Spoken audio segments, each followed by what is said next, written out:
Science-based training has gained popularity in recent years for its emphasis on evidence-based methods and principles. However, we are many to think that this approach is killing the traditional heart of bodybuilding. Critics claim that science-based training focuses too much on numbers, measurement, and strict adherence to research-backed protocol, often neglecting the individuality and intention that have long been valued in bodybuilding. They argue that this approach takes away the creativity and personal touch that makes bodybuilding an art form.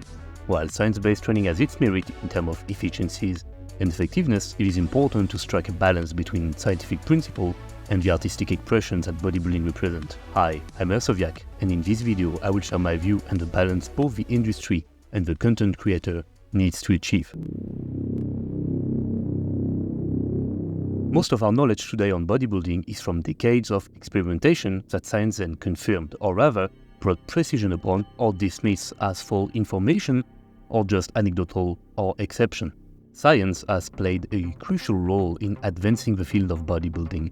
It has provided valuable insight into nutrition, training techniques, and recovery strategies. By applying scientific principles, athletes can optimize their performance and achieve their goals more effectively. However, it is important to remember that science is a tool, not a definitive answer. It will be used in conjunction with individual experience and intuition to create a well-rounded approach to bodybuilding. That tool gave us checkpoints, general information, and goals to shoot for in many aspects. Diet-wise, we know a lot more about protein intake now than before. Same thing for fat usefulness, carbs timing, alcohol consumption impact regarding training, supplementation, and also training itself, intensity, volume, frequency, understanding how a muscle activate, contract, lengthen, get recruited, recover, and grow to create a complete and functioning program. However, we now see an over-reliance on it, too much focus, and a total absence of will to test, observe, and just listen to direct feedback from ourselves, past and current experience. The main aspect with science-based training is to argue about the overemphasis on science-based or evidence-based result, which is quite rigid and dogmatic in its approach to bodybuilding. The critics of the science-based training movement believe that this has stifled creativity and limited the exploration of new training methods and technique, or the never-ending quest for more precision, more best, more optimization, more detail, more. While science has undoubtedly contributed valuable insight to the field as we talked about earlier, it is important to also value the intuitive and individualistic aspect of bodybuilding. We are all the same, but not really. Our bone structure, muscle attachment, injury history, personal goals, preferences, and experience with various forms of training style, available training material and equipment, what feels good, what feels bad, none of that can be ignored. Saying that squat build leg for everyone is kinda true, yes. Searching for better, safer ways for people who may struggle with it or simply are curious to find an even better way is noble intention. But dismissing every possible squat variation just for one or two, in the name of science that may or may not be available to most trainees, not only is it creating creativity and keeping people from experimenting and finding potentially their own different tool to achieve their own goal, but you are also inducing a FOMO, a fear of missing out, with these people at their current stage in their current journey. Furthermore, content creators need to understand that most people will think and visual things in very high contrast. In other words, good or bad, no in between, no context application. Yes, of course, it might appear dumb, but it is human nature. We just want to make the job easier on ourselves. And we must be aware of it, not shrug it off as, it ain't my fault if people are retarded. No. People want help. And wants it to be comprehensive, you also have a responsibility to remind them to apply and think for themselves.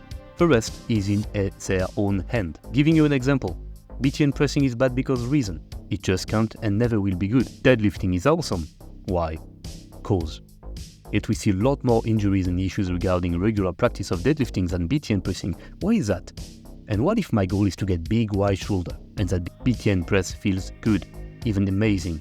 While I don't really care about deadlift and have all the means and other tools to train my posterior chain, all of a sudden, the content creator aren't necessarily helping or advising anymore, sharing tools, sharing variation, showing off how many colors there are in the world for everyone to see and to try. No, They are just shaming the people or making them feel like they are missing out from all this new optimized and evidence-based and all these new absolute best methods there is. And if you disagree, if you're just questioning them, brace yourself, not only them are going to come for you, but the whole community as well is going to try and publicly shame you for just asking questions. And that is a big no-no. In recent years, the bodybuilding industry has seen a rise in content creators who heavily rely on science-based principles. One prominent example is Jeff Nippard. Jeff Nippard is a Canadian fitness YouTuber and content creator who gained popularity for his evidence-based approach to training and nutrition. Jeff Nippard content focuses on providing accurate and research-backed information to his audience. He often delves into scientific studies and presents their findings in a digestible and understandable manner. His videos cover a wide range of topics, including exercise technique, nutrition, and muscle growth. One of the key strengths of Jeff Nippard's content is his ability to bridge the gap between scientific research and practical application. He takes complex concepts, breaks them down into actionable advice for his viewers. This allows individuals to make information decisions about their own training and nutrition strategy. Overall, I like Jeff Nippard. I discovered him a few years back, and his content is a huge positive impact on the bodybuilding community by promoting this evidence-based practice and encouraging critical thinking. However, it is essential to remember that everyone is unique, and what feels good for one person may not work or feel good for another. And it is also important to take a balanced approach, considering both scientific principle and personal experience. Because yes, your personal experience matters.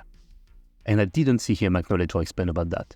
Nor did I saw him any kind of context-related talk. Even worse, his last work is more not biased with the science-based approach and lost the initial substance of what makes bodybuilding or even training interesting. I do not want to be harsh and I do not want to attack him, but his recent pull or back workout, for example, is a full no-no, both in terms of actual training logic and application, whatever the science said or not. Calling it advanced is close to a farce as well. I'm sorry, it just is. And we can say the exact same thing about his leg day with Lane Norton, which is not only optimal, and I'm really not a fan of optimal training anyway, but also many applications of exercise that aren't even pushed to the max. So, is it okay then to show not so optimal training session, which is, however, definitely fun and enjoyable, or is it by a lack of training application experience that some details were overlooked? Regardless of the answer, all content creators have a responsibility to address both context and application, and quote the theory behind to give a full answer, which is and always will be theory confirmed and applied into an appropriate contextualized practical application. Content creators play a significant role in educating and informing individuals in the field of bodybuilding. Through various platforms such as videos, articles, and social media, they have the ability to share their knowledge, experience, and perspective with a wide audience. Think of it as a teacher making videos instead of classes. One of the key responsibilities of content creator in bodybuilding education is to provide accurate and evidence-based information, meaning they need to be able to explain or answer anyone that may ask how did they come to the conclusion of whatever tips or advice they are sharing. They have the opportunity to bridge the gap between scientific research and practical application, translating both simple and complex concepts into easily digestible and understandable content. By doing so, they empower individuals to make informed decisions about their training, their nutrition, and overall approach to bodybuilding. And sure, sneak a little ad for products or services here and there too, it's okay. Now, content creators also have the ability to inspire and motivate others on their own fitness journey by sharing their own story, their own struggle, their own achievement. They can create a sense of camaraderie and community within the bodybuilding world. They can serve as role model, demonstrating what is possible through dedication, hard work, and a passion for the sport. Moreover, content creators have a responsibility to promote a balanced and holistic approach to bodybuilding. Indeed, if you have a voice, you ought to use it right. While science-based principles are valuable, they should also encourage individuals to listen to their body, trust their intuition, and embrace their individuality of their own fitness journey. By emphasizing the importance of overall well-being, mental health, sustainable practice, they can help individuals achieve long-term success in bodybuilding. Remember, we are all on the same journey, but not on the same stage of it. It is crucial for content creators to consider the impact of their message. They should strive to provide diverse perspective, acknowledging that what works for one person may not work for another. They should encourage open-mindedness, critical thinking, experimentation, allowing people to just find what works best for them. In conclusion, content creators in bodybuilding have the opportunity to educate, inspire, and empower people in their pursuit of physical and mental well-being by providing accurate information, promoting a balanced approach, fostering a supportive community. They can play a vital role in the growth and development of bodybuilding as an art form and a sport. If you follow the lead example of the sport itself or sport researchers, you will most likely never go wrong. Sure, some champs are just blessed genetically, and some researchers are going way too deep into the research instead of the actual application of it. But you have to build your self-knowledge too, confidence based on reliable source. The strength anatomy workout books from Frédéric Delavier and Michael Gundil are and will always be staple to grasp fully the whole nuances of theory and practice of bodybuilding, as well as taking in account biomechanical aspect, inter-individuality factors, and programming logic. Many great professionals of the coaching field as well, such as Eugene Thiault, Christian Thibodeau, Joe Bennett, Cassie Manson, and more recently, a little group of content creators who are also very good, if not elite sport professionals called the Noble Natty, like Bold Omniman, Geoffrey Ruiz-Kronfeld, Alan Troll, Alexander Leonidas, Statue Fit, Strong and Conditioned, Natural Hypertrophy, and Natural Gallant Bodybuilding. Let's remember that this sport in its modern form is officially more than a century old. We can't dismiss 9 decades of experimentation, discoveries, books, seminars, video, documentaries, and much more for what decade of PubMed publication and NCBR files shared by people who, for some, can't even read and comprehend an abstract, or simply copy-paste on successful content creator whatever they are saying, correct, precise, or not. One more thing, as someone who has been lifting for 12 years soon now, and actually did a full decade of sport before even touching the iron, I can tell you with 100% confidence that the usual cliché of "it's not the destination but the journey that matters" really do apply with bodybuilding. Enjoy the process. Stop trying to desperately look for shortcuts. Stop stressing about every single little detail.